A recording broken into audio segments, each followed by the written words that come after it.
The problem, however, with sentencing you for your crimes is that we cannot send you back into the world.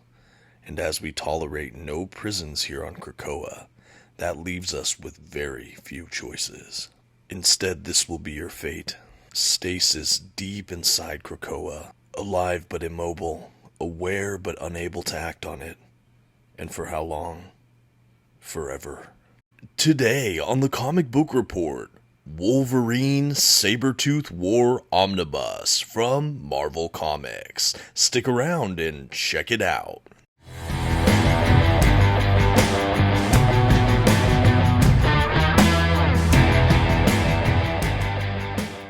Greetings, bub. My name is Dominic, and today you're tuning in to the Comic Book Report, where we review comic books and graphic novels so you can get an idea of what to read. And today I've prepared another Marvel Omnibus for all of you, reviewing the recently released Wolverine Sabretooth War Omnibus. I'm really excited to check this out. It does serve as the finale for the Benjamin Percy era on Wolverine, while also including a lot of those Sabretooth mini-series from this era, but more on that in a moment. I can't wait to get started talking about today's collection, but before we do, I just want to shout out the channel sponsor, OrganicPriceBooks.com. If you're looking to pick up your own comic book collected editions, I'd just like to encourage you to check out their website. You can find a link to it in the video's description, and if you see anything on the site you like, you can even use my discount code at checkout, The Comic Book Report, to save $2 off of your order. Please note if you use my affiliate link or code to make a purchase, I will earn a small commission, but it's a fantastic way to support the channel. Thank you for considering. Now let's go ahead and get started with today's Marvel Omnibus review. First, some quick facts about today's collection.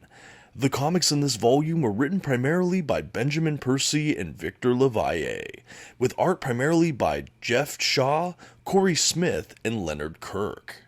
The comics in this collection were published by Marvel Comics beginning in 2022. The volume itself collects Sabretooth, the 2022 series issues 1 through 5, Sabretooth and the Exiles, the 2022 series issues 1 through 5, Wolverine, the 2020 series issues 41 through 50, and material from House of X issue 6. And finally, this is an oversized hardcover edition with glossy print paper stock, a sewn binding, and a total of 608 pages. At this time, I'd like to go ahead and issue a general spoiler warning. I will be flipping through the contents of today's collection and commenting on plot points throughout. You've been advised. I'd also like to just note there is some mature content in this collection in the form of a lot of blood and violence, so reader discretion is advised. Okay, and here's our first dedicated look at the front cover for today's omnibus release, and I'll note right from the jump that this is the direct market cover, courtesy of Greg Capullo. I'll go ahead and throw up a quick thumbnail of the standard edition cover as well for this release. I thought both covers were absolutely striking. I know the other one gives us a bit more Sabretooth, who is a very prominent character, but I just couldn't turn down this Capullo cover. Again, both really fantastic options, and just wanted to give you guys an idea of what to expect. Now on the spine of this omnibus, you might be thinking it looks a little different than some other omnibuses from Marvel, but we still have the Marvel Omnibus logo, then we have the title of the omnibus along with some of the creators. Now this is meant to serve as kind of a go-between between the oversized hardcovers in this line and the Marvel Omnibus proper. It's also really similar to what they did with the X-Men by Jonathan Hickman omnibus. I'll show you some comparison shots in a moment. But for now, let's go ahead and transition to the back cover of the dust jacket. We have some blurbs about the collection. We have what it contains, the creators, some of the Krakoan script or lettering, the Marvel logo, parental advisory, we have pricing information, all things that, you come to expect from a collection like this. Again, this is formatted a lot like the Krakoa era oversized hardcover collections. It's pretty seamless in that regard. No real bells and whistles, and that is the dust jacket. And speaking of that dust jacket, let's examine it one final time, along with the Under the Dust Jacket hardback book itself. So as I go ahead and open up this dust jacket, I'll show you the interior flaps as well. Now we have a little bit on those interior flaps, but not a ton of additional artwork or anything like that. This is a pretty bland dust jacket in my mind, but again, there's some uniformity with this next to the other oversized hardcovers during this Krakoa era, which I do thoroughly appreciate. As we make our way to the hardback book itself, we we also have kind of the same color scheme here, along with the words Wolverine sort of broken up. Again, very similar to what we have on the oversized hardcovers, although we do have some wording on the spine this time of the hardback book. This is also an interesting release because I do believe the direct market and standard cover for this release have identical spines, so it really is only the imagery on that front desk jacket cover that differentiates the two releases. But that's just a little bit about this book's exterior. Okay, and now I wanted to show a quick look at the binding for this omnibus. As I mentioned, it is a sewn binding, and this is after reading through the collection one time on my own. Not much of any eye on my collection. Maybe it'll relax a bit as I make my way through. There is a little bit of gutter loss in this collection, but again, I think it'll ease up upon subsequent reading, and there wasn't anything too critical I felt I lost in those gutters or that I couldn't kind of tease out and look at. Okay, and here is the omnibus alongside the other 3 oversized hardcover volumes that comprise nearly all of Benjamin Percy's tenure on this Wolverine run, with a couple caveats. I don't believe that these oversized hardcovers collect the couple Wolverine tie-in issues for X of Swords, if I'm not mistaken. I'll have to look. And then I know it doesn't include the Wolverine Ghost Rider Helverine issue, but I think beyond those, this does include, I think, the rest of the run, so everything kind of proper, certainly everything tying into the main storytelling they're trying to do. This is also kind of a companion series, though, with Benjamin Percy's X-Force, which was also going on concurrently, and Wolverine was on that team as well, so we do have some crossover with storylines in that series. Wolverine's also in X-Men and some other just adventures, so these aren't the only appearances by Wolverine at this time, but this is Percy's proper Wolverine run. And here's just a quick side-by-side of this Wolverine Sabretooth War Omnibus next to the aforementioned X-Men by Jonathan Hickman Omnibus, which I have reviewed on the channel as well. You'll see as we get to the spines as well, again, the design work is very similar, it just favors a different shade of red, which was the kind of X-Men Krakoa era color. So again, very similar kind of formatting. You saw with the oversized hardcovers how they retained a very similar aesthetic. So I do appreciate that we do have some degree of uniformity there, and I'm just elated we have this collection. Okay, and with that, we can go ahead and jump into this book. And after some black end pages, we do have a title page along with a kind of creator breakdown page that maps out everything that's included in this omnibus. This is really what we have in lieu of a proper table of contents, but still a great way to see what's included, who created it, and there's even publication information. After that, we have a 2-page spread that just has the title Sabretooth War over and over and over again, kind of across it, which I enjoyed. After that, we do have a bit of material from the House of X issue 6.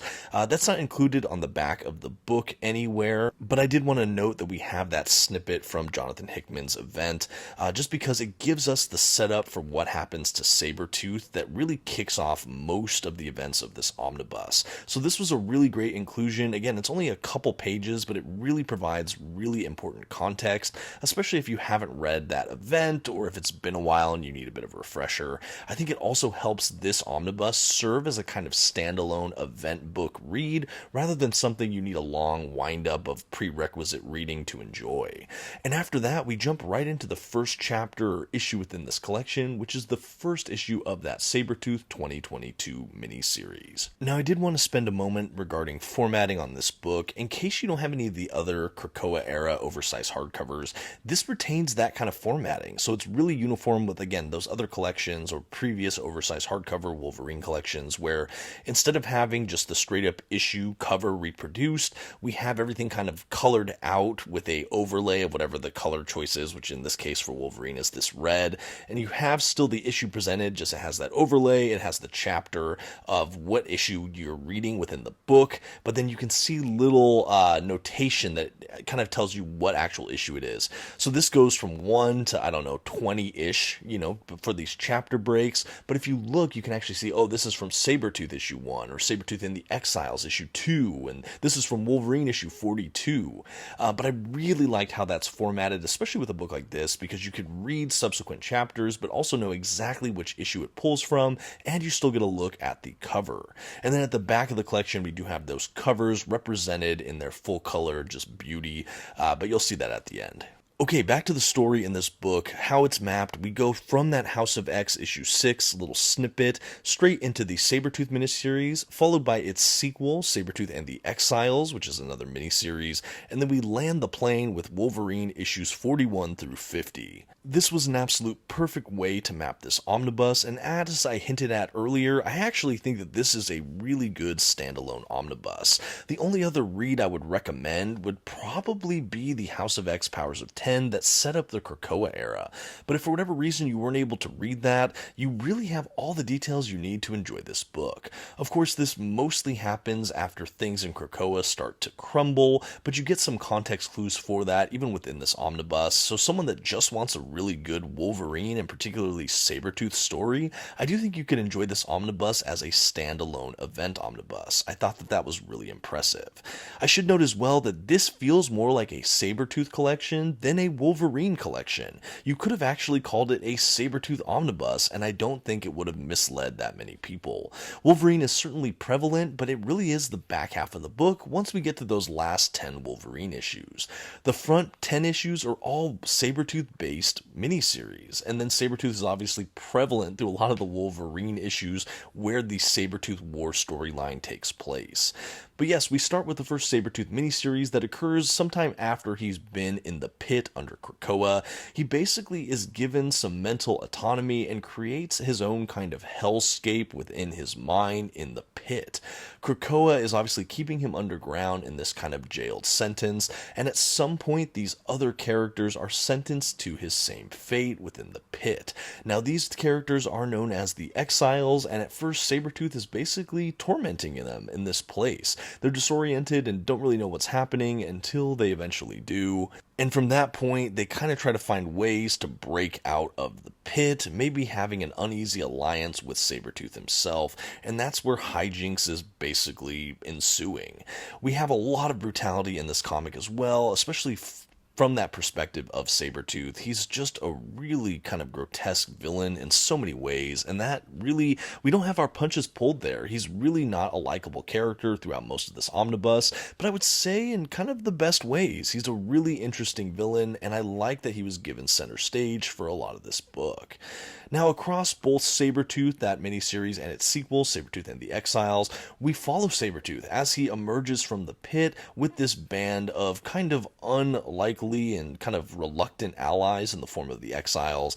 They basically make their way out of Krakoa and on a ship to basically kind of fend for themselves, but it's not before too long before they're embroiled in a plot from an Orcus, basically doctor who hates mutants and experiments on them, and it's sort of Sabretooth and his Exiles versus this kind of fiendish doctor from this anti-mutant organization. She's gone off the rails and is experimenting on mutants in so many different ways.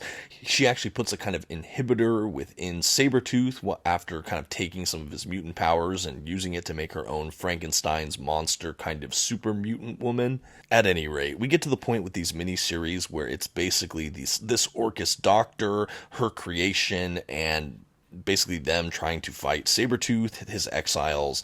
There's also this whole subplot, especially in the Exiles miniseries, where they're trying to liberate all of these mutants that are imprisoned on these different Orcus bases. At one point, you go into the astral realm and the astral plane, and there's another Orcus station there, and it's really fun. You know, once we get to that Exiles miniseries 2, we have Orphan Maker and Nanny, who were really prevalent in the Hellion series as well during the Krakoa era. I thought that they were a really welcome addition to these miniseries and certainly revitalized it with a breath of fresh air, at least in my mind. Another thing that's introduced during this miniseries, the Exile one, we have kind of a multiversal Sabretooth component. We find out that this Orcus doctor is doing a lot of these things on the behest of a son of Sabretooth, which was a fun wrinkle as well. We find out he's hunting through the multiverse trying to kill off every version of his father, and there are some variants that show up in this Marvel 616 timeline, like a Captain America Sabretooth variant, a female Sabretooth variant, and a couple others. At the end of the day, they're able to kind of get his son cast away into a foreign dimension, and a couple of the Sabretooths are stranded here on 616, and Sabretooth gathers them together to basically seek his revenge. The Exiles are kind of doing their own thing at this time, and that brings us right to the door of Wolverine 41. Now, Wolverine 41 takes place after some of the final arcs we have of the X-Force run by Benjamin Percy, and right around the fall of Krakoa era, so I wasn't too keen on exactly what was happening, as I'm still filling in some of those gaps myself, but again, it fills you in on what you need to know. Krakoa has been abandoned, and the mutants are once again pushed aside to hiding and living in fear in many ways. We have the remnants of X-Force, along with Wolverine's son, Daken, and X-23, kind of hiding out in this Antarctic kind of base. And unfortunately for pretty much everyone involved, Sabretooth is now on a path to hunt down and destroy Wolverine's life, because we find out it's Wolverine's birthday, and he always gives horrible birthday surprises. In these first couple issues of Wolverine in this omnibus, and this again occurs around the half point of this omnibus, so we pick up with Wolverine 41, we have Sabretooth murdering Kid Omega, unfortunately, taking his head and using his psionic powers for his own means at that point. We have him killing Daken and using his body parts and arranging them to spell out happy birthday to Logan for him to find. And the Sabreteeth basically dispatch so many of the other X-Force members. It is just a bloody mess, and when Wolverine figures that out, he is absolutely furious. It's not before too long that the Sabretooth basically overtake some of this compound, and again, some people are killed off. At one point, Laura Kinney, X-23, the once and future Wolverine herself, is captured by the Sabretooth people, and she's being tortured and all sorts of things. Wolverine, though, is on a mission the best he can to hunt down Sabretooth and end this for good.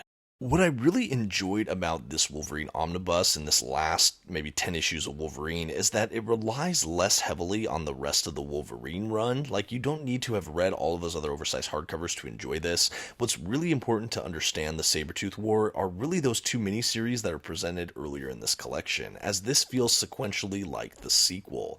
Because we not only have Wolverine trying to stop this army of Sabreteeth, we have the Exiles showing up to try to lend their aid to stop Sabretooth once and for all as well. We have the return of Sabretooth's son from this other dimension, and everything just really comes to a head in a really logical and honestly enjoyable manner. We have X-23 being absolutely savage and escaping her imprisonment. We have X-Force trying to do what they can to basically aid Wolverine and stop Sabretooth. Sabretooth himself is trying to break into Krakoa past these Iron Man looking sentinels that are guarding it to find Forge's underground weapons vault. We have Wolverine kind of held under the sway of Sabretooth after being mentally controlled by Kid Omega's disembodied head. We find out some of the motivations for Sabretooth as well appear to be that he really loved working in Weapon X with Wolverine as kind of a brutal mercenary beside him, and he doesn't like that Wolverine is denying what Sabretooth believes is his truest nature and becoming this kind of moralistic, whatever Wolverine is. And so we have him, again, under this mind control at one point by Sabretooth, and Sabretooth in his head kind of reverts back to that era as well, where he thinks that this is kind of his colleague or companion. But again, it's not before too long that this mind control wears off, and Wolverine is absolutely enraged. We have the Exiles trying to stop Sabretooth, and it looks for like a moment that he is being stopped in this kind of interesting plant prison. Wolverine is taken out. He's alive, but he doesn't have his healing factor. But everything is kind of poised, for this final battle. And we have Sabretooth escaping, and Wolverine gets Forge's last kind of weapon or item for him in this other underground vault that he had built just in case Krakoa were to ever fall. And it's an adamantium armored suit. He has a Miramasu blade, and we have him going into combat to stop Sabretooth in this way while he's depowered. The epic battle and finale for the Sabretooth War ensues, and we find out that the other purpose of this suit was to slowly restore Wolverine's powers. The end of the Sabretooth War, in my opinion, was extremely satisfying, and we do have a good resolution. After that, we just have kind of an epilogue of sorts, where we have reflections on kind of a bookend for the end of the Krakoa era, and Wolverine kind of waxing nostalgically about the joy he found there, but knowing that ultimately this was a chapter that he assumed would have to come to an end, and It was a good chapter, but now it's time to, again, fight on and figure out what's next.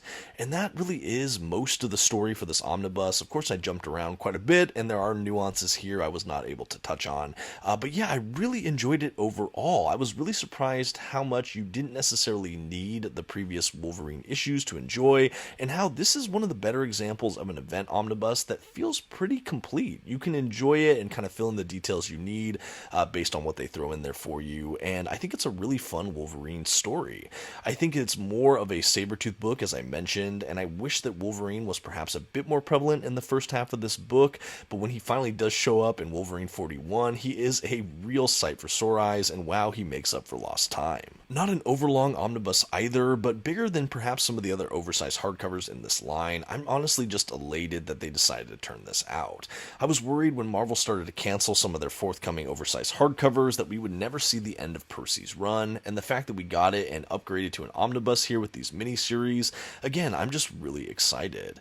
As far as the extras at the back of this book go too, we did have an essay from Benjamin Percy, which I was so happy to see. It was a great afterword and kind of reflection on his time with Wolverine, and I loved reading it. After that, we basically just have the cover art gallery I mentioned earlier and the variant covers as well, and that really is the rest of this omnibus. So as I finish my flip through this collection, I just want to say I've had such fun with this Wolverine run. This has been a run I've been hoping to complete, and I've enjoyed making my way through it in the recent years. I actually think the only issue or two I haven't read from it is that Wolverine crossover with Ghost Rider. Hopefully I can pick that up someday. I think they made a paperback collection. It might only be one issue even. But yeah, I really enjoyed this run. I think if you've been following this Wolverine run and somehow you haven't been also reading the X-Force run by Benjamin Percy, I would highly recommend that as well. It really is a companion series, and I think these series are both read best when reading together. But that is the Wolverine Sabretooth War Omnibus from Marvel Comics. If you'd like to hear my thoughts on more of this Wolverine run, maybe I'll do a retrospective with the other oversized hardcovers, let me know in the comments if you'd be interested, and now I think all that's left to do is to give this omnibus a grade. For an immensely solid conclusion to Benjamin Percy's Wolverine run, I'm happy to give the Wolverine Sabretooth War Omnibus a B. I think that this is a well above average collection that I really had a ton of fun with. I'm so happy they included the Sabretooth miniseries to set up the events of the Sabretooth War. I think it was absolutely essential for making this a complete event omnibus reading experience, but I will say that the back half of this omnibus was stronger in my opinion. Once we actually got to the Benjamin Percy Wolverine issues, everything was into high gear, and I just couldn't wait to finish the ride. I think that those issues probably deserved an A in my mind, but when you include the miniseries as well, I think this nets out around a B for me. Again, I still enjoyed the miniseries, and I did enjoy how much we got of Sabretooth, but I think with those miniseries, it almost leans more like a Sabretooth omnibus overall, and while that's by no means a bad thing, it just was kind of interesting to experience. I would still definitely recommend this to fans of Wolverine though, and fans of Krakoa in general, and if you've been reading through this run or the run on X-Force by Benjamin Percy, absolutely gotta finish the ride here. What a fun omnibus. I'm happy to say it reads pretty good as a standalone as well, but maybe that's just my thoughts. I'd love to hear yours in the comments section, and thank you so much for watching. Until next time, this has been the Comic Book Report. Please don't forget to leave your like, that comment we talked about, and maybe share this video with a friend. Thanks everyone, and have a good one.